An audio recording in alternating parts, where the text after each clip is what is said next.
Bonjour et bienvenue dans Mise à jour, une production lesspeakers.com. Jamais vous n'auriez eu l'occasion de les croiser dans la vraie vie.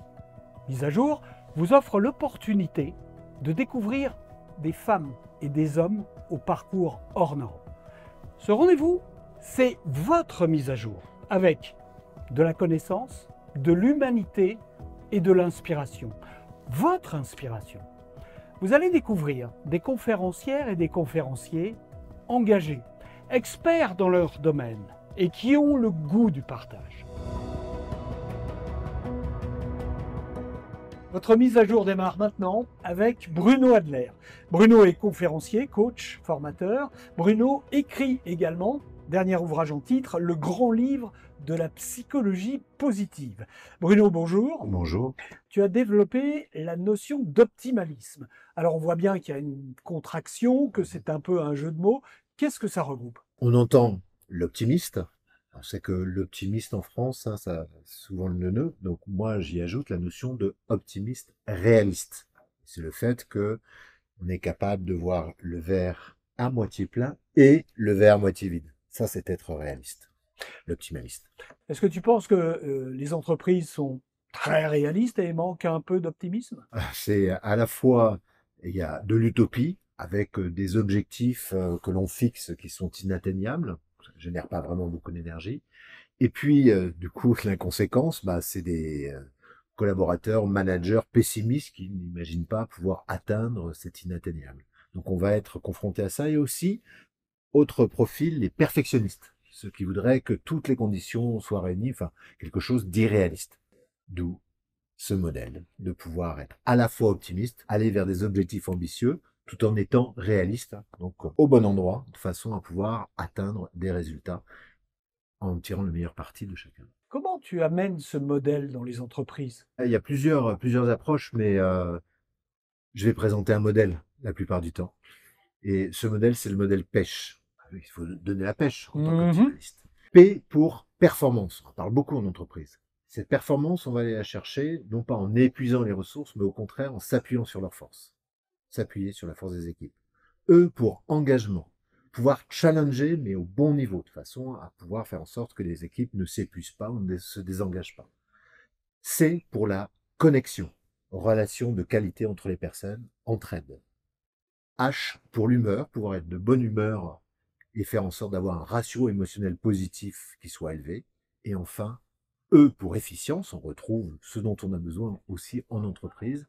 Et ça, on va pouvoir l'obtenir en faisant en sorte de transformer les problèmes en challenge. Alors quel est le secret de la genèse? Comment est né ce modèle? Elle est inspirée par la psychologie positive que j'ai pratiquée, c'est-à-dire l'étude scientifique du fonctionnement humain optimal. Et puis d'autres études aussi qui vont dans ce sens-là et qui m'ont vraiment donné envie de pouvoir le transmettre. La dimension de l'optimaliste, elle me vient de mon prof, Tal Ben-Shahar, prof de bonheur à Harvard, donc de psychologie positive, qui a déjà œuvré dans ce sens-là, et j'ai continué de développer cette notion d'optimalisme parce que je vois que ça parle énormément aux managers, aux dirigeants, aux collaborateurs dans les entreprises, et ça me permet vraiment de les inviter à pouvoir changer de regard et mener des actions qui sont profitables à la fois pour les personnes, mais aussi pour l'entreprise. Alors tu as été inspiré, on l'a bien compris, et puis tu as rendu tout cela accessible à tout le monde dans Ouais. le grand livre de la psychologie positive. Concrètement, que peuvent en tirer les managers? Il y a plusieurs parties. On parle de la genèse, on parle des principes, et puis la moitié du bouquin, c'est quand même sur les outils. Je pense que les managers, ils ont intérêt particulièrement à regarder ces outils. Il y en a beaucoup que j'ai pu expérimenter, que ce soit en accompagnant, en tant que manager ou autre, qui vont vraiment changer la donne. Donc des outils accessibles, simples, encore faut-il les appliquer. Et c'est ce qu'ils pourront trouver de façon très très claire, lisible, pour expérimenter dans leur management d'autres façons de procéder. Comment tu abordes cette mise en mouvement dans les entreprises? Ce qui est important, c'est d'inculquer de la confiance en soi dans un premier temps. Et pour cela, c'est de faire prendre conscience aux collaborateurs, aux managers, à l'ensemble des acteurs, de la force, à la fois des forces individuelles et des forces collectives. Donc je commence très souvent par le fait de révéler ça. Et après, de se poser la question de savoir comment on va faire, vers quelle direction on doit prendre et comment on peut faire en s'appuyant sur ses forces et puis en allant chercher d'autres ressources pour pouvoir atteindre un objectif ambitieux comme l'ont la plupart des entreprises. Bruno, quelles sont les clés de compréhension de ta conférence? Alors, les clés de compréhension, c'est avant tout avoir un regard qui s'oriente beaucoup plus à 180 degrés sur les opportunités, les possibilités. Et après, c'est de mener des actions qui vont dans ce sens-là et ou emmener des équipes en faisant en sorte de retirer le meilleur de chacun, en étant conscient que le meilleur de chacun, ça viendra d'autant plus s'ils se sentent bien. J'ai vraiment longtemps recherché comment on peut concilier performance et bien-être.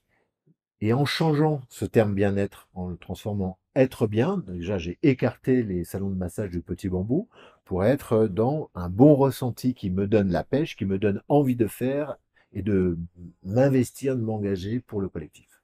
Merci Bruno pour ce savoir-être. Avec plaisir. Vous retrouvez la fiche complète de Bruno Adler sur le site lesspeakers.com et nous on se dit à très vite pour votre prochaine mise à jour.